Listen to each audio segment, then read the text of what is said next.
Hello everyone, welcome. Today we're making tocados for Jalisco. So you are going to need some black yarn. This is about 7 ounces. Then you'll need 3 different colored ribbon that are 1.5 inch wide. We have scissors, a glue gun with the glue sticks. We also have some embroidery floss and needles, an elastic band, 2 peinetas or hair combs, and some rubber bands, but you don't really need them. You can always use yarn instead. And here I have a board I use every time I make tocados. It's measured to different distances. Today we're doing about 25 inches long for the loops. So the first one, you're going to tie it off, and then you're going to go around and count about 50 to 70 times, depending on how thick you want your braids to be. You can always feel in between to see how thick you like them. And then you cut it off, tie it off, and then you'll get a little bit more of some yarn to tie it off one more time to make sure it's all secure, so that when you cut it, you know where to cut it in the middle and make sure it's nice and straight. And then you'll make sure to have another one. And now it's time for your ribbon. So you're gonna get them, measure them out, make sure there's about 1 inch on each side so that you have room to braid. And you're gonna check that the shiny side is out if you don't have double face ribbon. And since I'm alone, I am using a rubber band to help keep them secure while I start. And you're gonna tie them off, and then you're gonna split the yarn evenly so that each ribbon has an even amount of yarn with it so that you can braid them evenly. And then you're going to make sure that everything is nice and combed through, and that you want to wrap your ribbon around each strand so that it's covering. That's why we like to use 1.5 inch ribbon, because it covers it nicely by the time the product's finished. So you're going ahead and braiding. Again, if you were alone, somebody would be holding that, but if you want some extra help, you can always put something heavy on there or tie it on somewhere and then braid it down. Wrap it up and then cut off all the excess, and then that's what it should look like. And so there you go, you have one braid, and now you have to make another braid. Now that you've made your 2 braids, it's time to make the bows. So you grab your 3 ribbons again, and you're going to measure about 30 to 31 inches. I cut 31 today, but I think 30 would be perfect. So you grab your 3 ribbons, you line them up with each other, and you want to put the color you want to be most prominent on top, because that's the one that you'll see the most often. So you're going to grab them, line them up, and then you're going to, again, make sure it's on top in the order you want. You're going to wrap it around your hand or something. You can wrap it loosely so that you can move it if you need to. And so you're going to line it up and make sure that it's the size you want. You can also use your hands, a measuring tape. Those nails are at 6 inches long, and so that's the measurement we use. And then you are going to make sure the tails are on the ends.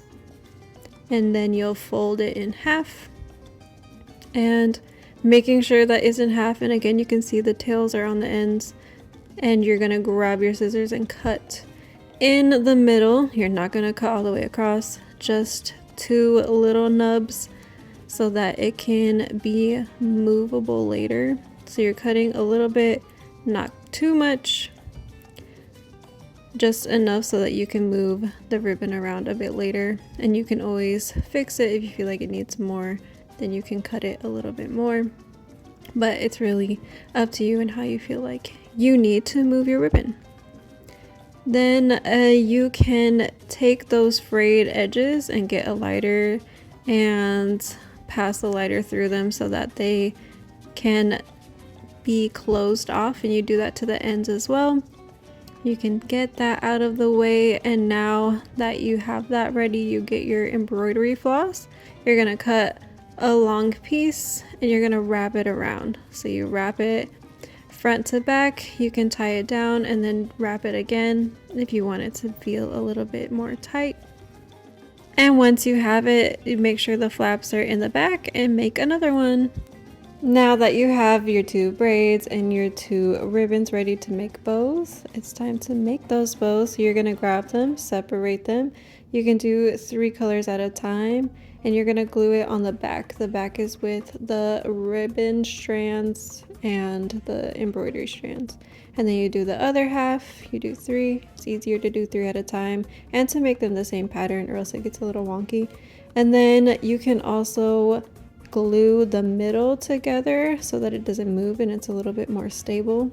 Less bobby pins later.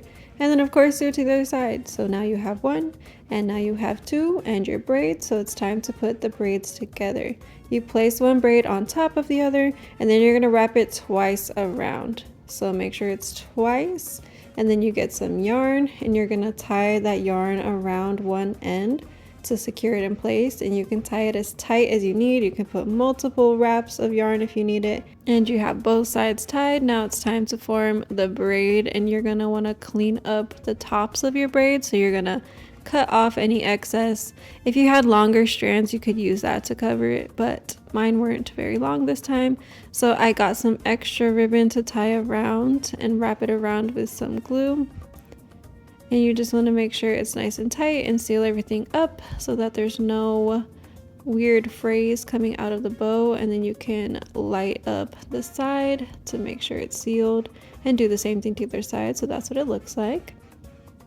And then you grab your bows and you're going to get the embroidery strands and tie them as tight as you can to the sides.